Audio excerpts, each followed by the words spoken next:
പള്ളിപ്പുറം പഞ്ചായത്ത് 15-ാം വാർഡിലെ OLH colony പരിസരത്ത് താമസിക്കുന്ന സാമൂഹ്യവിരുദ്ധർ ചെറായി സ്റ്റാൻഡിലെ ഓട്ടോറിക്ഷ തൊഴിലാളികളെ ആക്രമിച്ചതിൽ പ്രതിഷേധിച്ച് ഓട്ടോറിക്ഷ ഡ്രൈവേഴ്സ് കോർഡിനേഷന്റെ നേതൃത്വത്തിൽ ദേവസ്വം നടയിൽ പ്രതിഷേധ പ്രകടനം നടത്തി. ശനിയാഴ്ച രാത്രി ചെറായി ശ്രീവരാഹ ദേവസ്വം ക്ഷേത്രത്തിന് മുന്നിലുള്ള ഇടുങ്ങിയ റോഡിലൂടെ അക്രമികളുടെ കാറിന് കടന്നുപോകാൻ കഴിഞ്ഞില്ല എന്ന കാരണത്താൽ എതിരെ വന്ന അനിൽ രാജിന്റെ ഓട്ടോറിക്ഷ പുറകിലേക്ക് എടുപ്പിക്കുകയും അനിൽ രാജിനെ മർദ്ദിക്കുകയും വണ്ടിയുടെ താക്കോൽ കൈക്കലാക്കുകയും ചെയ്തു.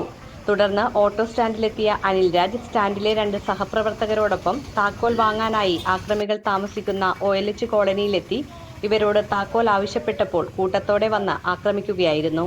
ഇത് സംബന്ധിച്ച് മുനമ്പം സ്റ്റേഷനിൽ ഓട്ടോറിക്ഷ തൊഴിലാളികൾ പരാതി നൽകിയിട്ടുണ്ട്.